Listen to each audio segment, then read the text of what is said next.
Before Saliba anze kuchezea Arsenal alikuwa anakochiwa na baba ya Mbappe. Saliba na Mbappe waligrowia France town inaitwa Bondi. Walisomea shule the same na walianza kucheza pamoja since wakiwa wadogo. Baba ya Mbappe alichaguliwa kuwa coach wa Bondi na akakuwa coach wa both Mbappe na Saliba wakiwa wadogo. Mbappe ni mzee na 2 years kuliko Saliba na alisema Saliba ameshikwa kama bro wake mdogo. Wameishi kuwa close since wakiwa wadogo na wakaendelea hivyo hadi wakaanza kucheza pamoja tena kwa national team ya France. Jani zao za kucheza ball zilianza pamoja but ya Saliba haikuwa as easy as ya Mbappe. Mbappe akiwa only 14 years old alichukuliwa na Youth Academy ya Monaco na akaendelea kushow talent which eventually ilimpeleka national team na PSG. After Mbappe alienda, Saliba alibaki Bondi bila rafiki yake, but 3 years later Saliba akiwa 15 years old alichukuliwa na Saint Etienne's Academy na ikabidi ameenda kucheza very far away from home. Saliba alikuwa na life ngumu huku juu kuwa separated from friends na family na alidai the first 6 months alikuwa anajipata akilia kwa bed yake almost daily after training. But Saliba hakugive up na aliendelea kutrain na kugrow both mentally na physically. Tactics zake ziliendelea kumfanya stand out na akiwa na miaka 17 alianza kuchezea first team ya Saint Etienne's. Huko alijiprove na clubs kubwa zikaanza kumnotice. Arsenal walisubmit offer yao but rivals wao hiyo time Tottenham wakaamua kuhijack Saliba vile Chelsea walihijack Morgan Rogers from Arsenal. Tottenham walioffer more money kusign Saliba but Saliba alikataa akasema anataka Arsenal.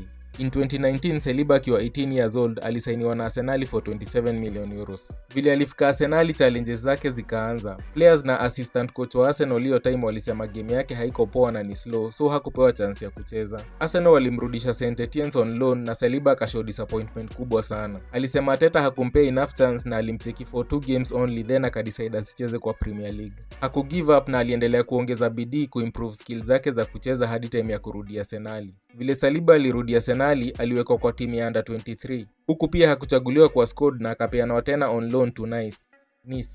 Huko alicheza poa na akajitengenezea jina akihope atarudi Arsenal apewe chance. Kurudi Arteta alisema game yake bado haijafika place anataka na akapeanwa tena on loan to timu inaitwa Marseille. Saliba akiwa Marseille ndo kila kitu yake ilichange. Saliba alimanage kucheza vizuri na kocha huko akamlike. Alianza kuwekwa kwa starting 11 kila game where aliweza kudefend vizuri sana. Alimanage kuwa one of the best defenders in Ligue 1 na akasaidia Marseille kumaliza number 2 na kuqualify for Champions League. In 2022 alirudi Arsenal as a better player mwenye alikuwa na potential. Kwa hiyo season ya 2022 na 2023 aliwekwa kwa squad ya Arsenal na akacheza game ya kwanza against Crystal Palace. A few weeks later Saliba alifunga bao yake ya kwanza for Arsenal na fans wakampenda sana. Xhaka playing it back. Oh, it's a Saliba alijoin jani ya Arsenal ya kutransform team over the next few years. Yeye pamoja na Gabriel wameform defense ingine yenye upea strikers wote headache. Hii defense pia na keeper David Raya ilisaidia Arsenal kushinda their first Premier League in over 20 years. Saliba pia alimanage kuchukuliwa kwa squad ya France ya World Cup ya Qatar in 2022 na pia hii ya World Cup ya juzi US. In 2023 Saliba alipata back injury yenye ilifanya asiweze kumaliza hiyo season. After kuumia Man City waliweza kuovertake Arsenal na wakachukua ligi hiyo mwaka. Arsenal walimaliza number 2 na wakaanza kuitwa Botless. In the next season Saliba alirudi na akamanage kucheza the whole season game zote full. Kwa hii World Cup ya juzi Saliba alikuwa na suffer na back pain since day 1. Kuna watu sema hiyo issue ilianza akiwa Premier League but haiko confirmed. Saliba alikuwa anataka kusaidia France kushinda World Cup na badala ya kuwa abandon aliamua kumeza painkillers na acheze tu na hiyo uchungu.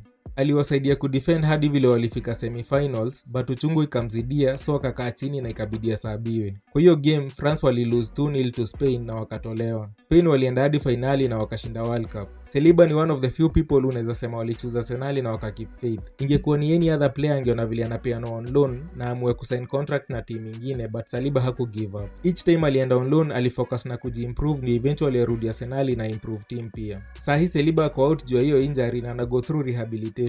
Haijulikani atakuwa out for how long but kuna reports zinasema 5 months so labda hii mwaka Arsenal wanacheza ligi bila yeye. Absence yake inaonekana juu angalia hizi friendlies Arsenal wamekuwa nazo vile wamekuwa kiconcede mabao na pia kulose. Wacha tu hupata make progress na arudi in time kusaidia Arsenal kushinda ligi mara ya pili ikifuatana na maybe hata Champions League.